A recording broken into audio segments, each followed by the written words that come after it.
Sabay-sabay po nating basahin ang unang aklat ng mga taga-Korinto, chapter 13 verses 1 to 13. Makapagsalita man ako sa mga wika ng mga tao at ng mga anghel kung wala naman akong pag-ibig, para lamang akong kampanang umaalingaw-ngaw o pompeyang na kumakalampag.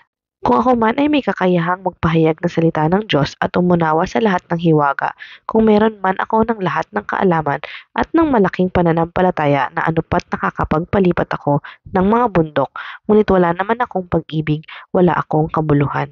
At kung ipamigay ko man ang lahat ng aking mga ari-arian at ialay ang aking katawan upang sunugin, ngunit wala naman akong pag-ibig, wala rin akong mapapala.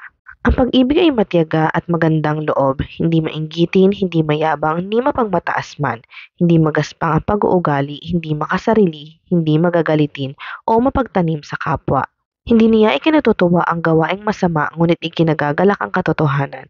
Ang pag-ibig ay mapagpatawad, mapagtiwala, puno ng pag-asa at mapagtiis hanggang wakas. Matatapos ang kakayahang magpahayag ng salita ng Diyos, titigil rin ang kakayahang magsalita sa iba't ibang mga wika, mawawala ang kaalaman, ngunit ang pag-ibig ay walang hanggan. Hindi pa lubos ang ating kaalaman at ang kakayahan nating magpahayag ng mensahe mula sa Diyos, ngunit pagdating ng ganap, mawawala na ang di ganap. Noong ako'y bata pa, ako'y nagsasalita, nag-iisip at nangangatwirang tulad ng bata.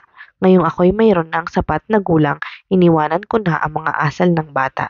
Sa kasalukuyan, tila malabong larawan ang nakikita natin sa salamin, ngunit darating ang araw na harapan nating makikilala ang Diyos. Bahagya lamang ang nalalaman ko ngayon, ngunit darating ang araw na malulubos ang kaalamang ito tulad ng lubos na pagkakilala niya sa akin. Kaya't ang tatlong ito'y nananatili, ang pananampalataya, pag-asa at pag-ibig, ngunit ang pinakadakila sa mga ito ay ang pag-ibig.